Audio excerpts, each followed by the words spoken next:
Yes, class 10th का chapter number 9 है application of trigonometry, exercise 9.1, question number 7 है। इससे पहले 6 क्वेश्चन कर चुके हैं। क्वेश्चन नंबर 7 है, from the point on the ground the angle of elevation of the bottom and top of a transmission tower. मतलब एक ट्रांसमिशन टावर है जो एक 20 मीटर हाई बिल्डिंग के ऊपर लगा हुआ है। मतलब एक 20 मीटर पहले हाई बिल्डिंग है और उसके ऊपर एक टावर लगा हुआ है। ये मान लेते हैं ये टावर है। तो क्या बोला, from the point on the ground, ground के एक पॉइंट से the angle of elevation, angle of elevation क्या होता है, नीचे से ऊपर की ओर, बॉटम पे और टॉप पे, मतलब पहले टावर के बॉटम पे और फिर टावर के टॉप पे जो एंगल है वो 45 और 60 है। तो पहला जो है, क्योंकि पहले बॉटम है तो बॉटम का हो गया 45 और टॉप का हो गया 60। तो हमें हाइट ऑफ द टावर निकालनी है, मतलब ये निकालना है। तो इसको हम एक्स मान लेते हैं, कोई वैल्यू हमें गिवन नहीं है। तो इसको ए बी सी और डी, ये हमारा 90 हो गया। तो पहले छोटे वाला ट्राइंगल ले लेते हैं, in triangle B C D, क्योंकि हमें हाइट ऑफ द टावर निकालना है। तो पहले हम छोटे वाला ट्राइंगल ले लेते हैं, in triangle B C D, इसमें ये पी होगा और ये बी होगा। तो मैं एच की तो वैल्यू का वैसे भी यूज़ नहीं है, तो पी और बी को यूज़ करेंगे। और पी और बी किसका फॉर्मूला होता है, टैन का। तो in triangle B C D tan 45 equals to P upon B. tan 45 की वैल्यू 1, पी ये था तो पी की वैल्यू है 20 और बेस हमारा था ये, तो बेस की वैल्यू नहीं पता तो उसे सी डी लिख देते हैं। सी डी वहाँ जाके 1 से मल्टीप्लाई, तो C D equals to 20 metre. तो सी डी की वैल्यू कितनी आ गई, 20 मीटर। मतलब ये जो सी डी है ये कितना हो गया हमारा 20। अब बड़े वाला ट्राइंगल लेते हैं। देखो हम अब वैल्यू हमें इसकी निकाली तो हमें ये ट्राइंगल लेना चाहिए, लेकिन एप्लीकेशन ऑफ ट्रिग्नोमेट्री में हमेशा राइट ट्राइंगल लेते हैं। तो ये तो राइट ट्राइंगल नहीं है, तो हम पूरा बड़ा ट्राइंगल लेंगे। तो in triangle A C D, in triangle A C D, अब ये पूरा पी होगा और ये बी होगा। तो इसमें भी टैन यूज़ करेंगे क्योंकि पी अपॉन बी ले रहे हैं। तो tan 60 equals to P upon B. Tan 60 की वैल्यू क्या होती है, √3, और p हमारा पूरा है तो ये 20 है, ये x है, तो पूरा p कितना हो जाएगा 20 प्लस x।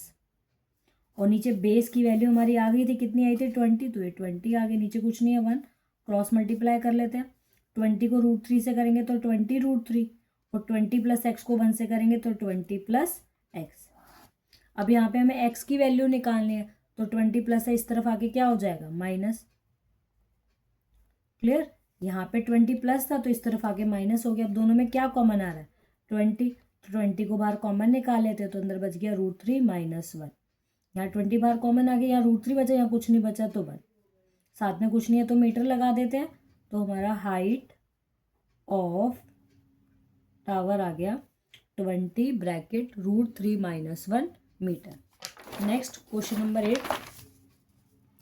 क्वेश्चन नंबर 8 था हमारा, a pedestal a statue 1.6 metre tall, एक स्टैचू है 1.6 मीटर टॉल जो कि एक पेडेस्टल के ऊपर लगा हुआ है।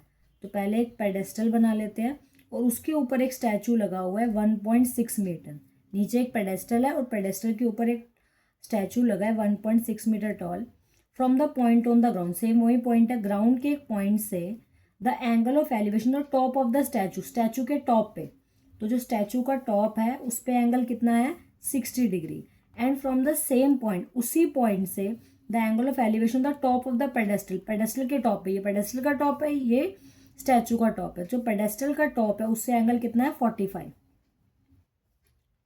तो जो टावर का स्टैचू का टॉप था उससे एंगल था हमारा 60, और जो ये पेडेस्टल लगा इसके टॉप से एंगल कितना है 45। अब हमें हाइट ऑफ द पेडेस्टल, मतलब हमें ये निकालना है, तो इसको हम एक्स कंसीडर कर लेते हैं।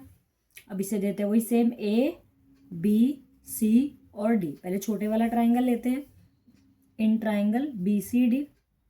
अब बी सी डी में ये 90, तो ये पी हो गया, ये बी हो गया, सेम जैसे पीछे वाले क्वेश्चन में किया, क्योंकि इसमें मैच की रिक्वायरमेंट नहीं है। तो इसमें भी tan लगेगा, tan 45 equals to P upon B.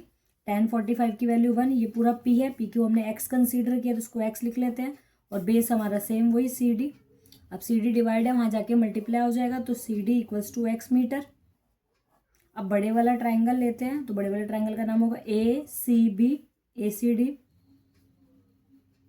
ACD के अकॉर्डिंग ये पूरा P होगा और ये B होगा, तो पूरा P कितना होगा 1.6 प्लस एक्स। तो पहले लिख लेते हैं tan 60 equals to P upon B। tan 60 की वैल्यू √3, P की वैल्यू 1.6 प्लस एक्स और नीचे बेस हो गया हमारा CD।